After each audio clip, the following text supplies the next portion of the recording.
independent of each other. And then finally we have compiled all the information at the ministry.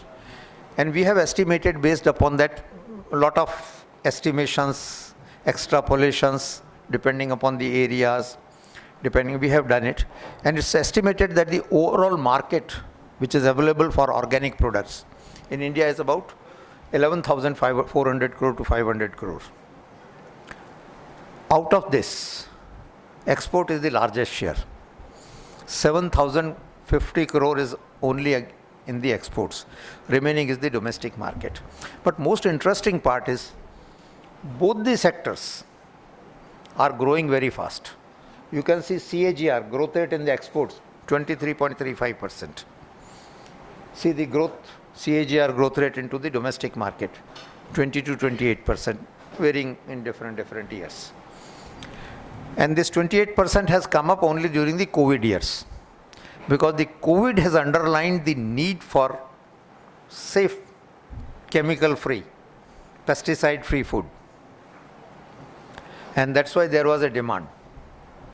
And most surprisingly, majority of the stocks world over got exhausted during the COVID time, and the demand in Europe has increased from minimum 30% to up to 100% in some of the countries. Next one. Next one is just a statistics, what products we are exporting. Next one.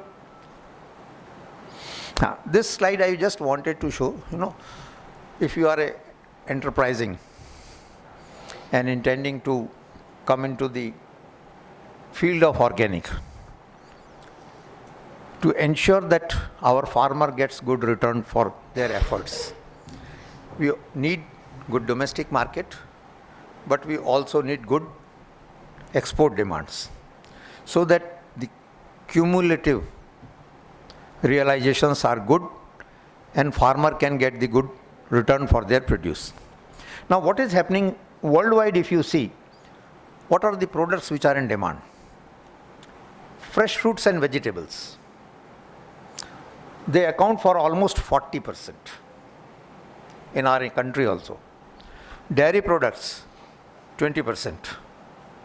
Meat, fish and poultry, another 15%.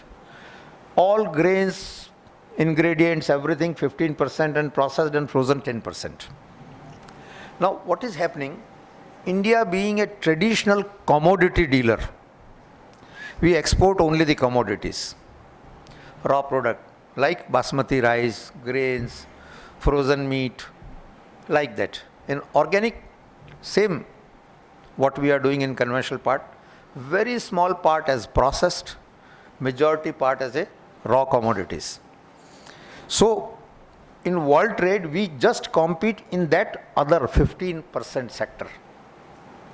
And if we really wanted to grow our exports in all the areas, I think we have to break this barrier. In organic food, I have seen 50% trade is in the processed product. We are nowhere. So these are the areas where we have to work. Next one. Now this is something about the government schemes. Ministry of Agriculture is operating two schemes known as Paramparagat Krishi Vikas Yojana. I think my friends in the department, my friends in the universities, they may be knowing very well. Paramparagat Krishi Vikas Yojana, we are operating this scheme from last 6 years. And there is another scheme known as Mission Organic Value Chain. This scheme is exclusively for the northeastern region. And I have a very special attachment because I designed this scheme. And I am very happy it worked wonders. Otherwise government में schemes बड़ी मुश्किल से काम करती हैं, मैं सरकारी आदमी इसलिए भी कह सकता हूँ. नेक्स्ट दिखाएं. ये थोड़ा सा हमने इनकी स्टैटिस्टिक्स दिया है, दोनों के अंदर कितना कितना एरिया हमने डायरेक्ट स्कीम से जो क्रिएट हुआ, इनडायरेक्ट तो अलग है. इसमें almost about 12 lakh hectare PKY we have covered and MOCD we have covered 1.55 lakh. The difference between the two, both the schemes are cluster based. Difference between the two, here we make the clusters, convert the farmers, capacity build, training, certify them and allow them to go ahead by themselves. But in MOVCDR we are converting them into the FPOs We provide them the support for creating the post-harvest value addition infrastructure. Each and every FPO we provided with a small storage of 20 feet by 30 feet. We provided one transport vehicle of 4 tons. We also provided them a collection and aggregation center with basic facilities like tube well, washing facilities, cleaning facilities, so that they, and the packing facilities, so that they can collect their produce from farmers at one place, little bit value added, and sell it as a bulk, as single unit on behalf of all the farmers. We have already converted, all 400 FPOs are targeted, which are in different stages. 170 are completed. Out of them, I am very happy to share, at least about 20 FPOs are there, those who have achieved the turnover of more than 5 crore. One of the FPOs which produces mainly the large cardamom, they are the richest one with a turnover of about 30 crores a year. So that is how we tried to make the farmers. Now, from this 170 FPOs, now we are withdrawing.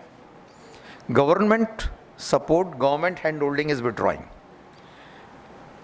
We are withdrawing very cautiously. They should not collapse. And let's hope now all the entrepreneurs, all the young rural people, they are gradually taking over. And we hope maybe in next 2 years' time, they themselves will be capable of doing the organic business by themselves. These are the different commodities. Next one. Recently, from last 2 years, we have also started, next one lagaiye, a Namami Gange program. Prime Minister has a vision to convert the 5-kilometer corridor on the both side of the Holy Ganga, to convert it to the organic. Very, very difficult and challenging task. We have tried in that.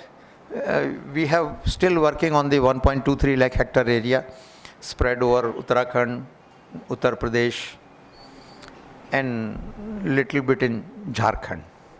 Bihar, things have yet to come up. West Bengal not cooperating. Political issue hai.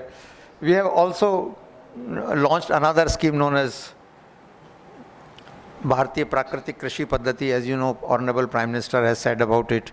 Honorable Finance Minister has spoken 3 times into the budget speeches on the zero budget natural farming or other. But we have taken it as a natural farming or Bharatiya Prakratik Krishi Paddhati. From this year, we are promoting. Last year, we had a pilot program for about 4 lakh hectare. Now this year, we are planning to start a bigger program about 5.5 lakh hectare. Now, depending upon the success, we will move forward. Next one. One more what you can say initiative we have taken up is the large area certification. In our country, we have got many areas where entire area is traditionally organic, no chemical usage, no pesticide usage. So we have invited the state governments to certify that area. And we have made a provision where normal certification takes 3 years to get a certificate. Under that large area, if the state government proves it, no chemical fertilizer has been used during the last 5 years, no pesticides has been used, we appoint a committee, those who go, verify intensively, and based upon their report, we declare that entire area as certified organic. And then they can carry forward the annual certificate. As you all know, certification is an annual basis. Next one. Now, little bit of regulatory scenario in brief, I'll just tell you. In our country, FSSAI is the food authority. For organic also there is a law. Nobody can sell any product packed into as a commodity, claimed as organic, unless it is certified. It has to be certified either under the third-party certification system, NPOP, or it is to be certified under the PGS India certification. Next one. This is the one. Next one. There are the 2 exceptions in this, because farmers are not under the domain of the Food Act. So farmers, if they are selling directly, packed or unpacked, and they are claiming organic, they can do it. They are exempted from this requirement. But their turnover for organic commodity should not be more than 12 lakh per year. Now this is going to be revised to 20 lakh rupees very soon.